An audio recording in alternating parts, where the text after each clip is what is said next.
పాపం ఆ రోజు రామ హాకీ ఆడుతూ ఎంత నరకం అనుభవించిందో మేం కళ్ళారా చూసాం. ఒక పక్క భర్త కోసం ఎదురు చూస్తూ ఇంకో పక్క ఆటలో ఓడిపోకూడదని రామలక్ష్మి చాలా కష్టపడింది.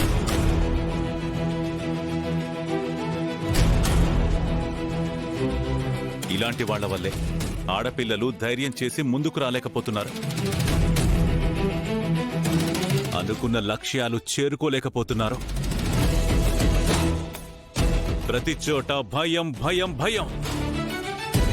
వాడి స్వార్థం కోసం నా కూతుర్ని చంపాలనుకుంటాడా? వదిలిపెట్టను వాణ్ణి. ఈరోజు వాడో నేనో తేల్చుకుంటాను. ఎక్కడుంటాడు వాడు?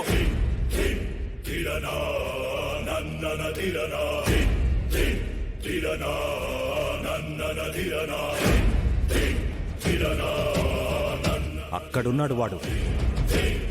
మీరు అడిగారు, నేను చెప్పాను. దయచేసి మీ సపోర్ట్ నాకు కావాలి. ఏమండి, ఆవేశపడకండి. ఎవరి కర్మలకి వాళ్ళు శిక్ష అనుభవిస్తారు. మీరెక్కడికి వెళ్ళకండి. వెళ్ళనివ్వండి అత్తయ్య. వాడు మనిషి కాదు, మృగం. అలాంటి వాళ్ళు బ్రతకూడదు. సీనయ్య,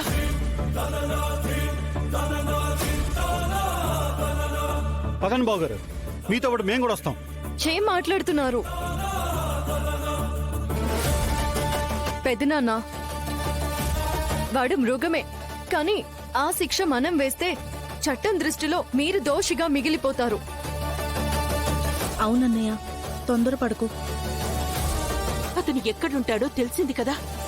పోలీస్ కంప్లైంట్ ఇద్దాం. వాళ్లే వచ్చి తీసుకెళ్లిపోతారు. అన్నయ్య, మనం ఇలా ముందు వెనక ఆలోచించకుండా వెళ్తే ప్రమాదంలో పడిపోతాం. వదిన చెప్పినట్టు పోలీస్ కంప్లైంట్ ఇద్దాం. అవును పెదనాన్న, మీకు ఎదురు చెప్పేటంతటి వాళ్ళం కాదు. కానీ ఈ ఆవేశంలో మీరేం చేస్తారో అని తలుచుకుంటే భయం వేస్తుంది. వాడి మీద అందరికీ కోపమే, కానీ ఇది సమయం కాదు. అన్నీ తెలిసిన నువ్వు కూడా నన్ను ఆపుతున్నావేంటి ఆద్య? వాడి దగ్గర డబ్బు పలుకుబడి ఉంటే ఇలా ఊళ్ళో గుళ్ళు దోచుకుంటాడా? వాడికి అడ్డొచ్చిన వాళ్ళని చంపే ప్రయత్నం చేస్తాడా? పోలీసులు కూడా వాడి గుప్పెట్లో ఉన్నారు. పోలీస్ కంప్లైంట్ ఇస్తే నిలబడుతుందా?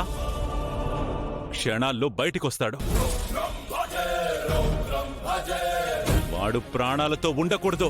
పెదనాన్న, మనం పక్క ఆధారాలతో పట్టుకుని జైల్లో వేసినా జైలు నుంచైనా వాడి పనులు చేయించగలడు.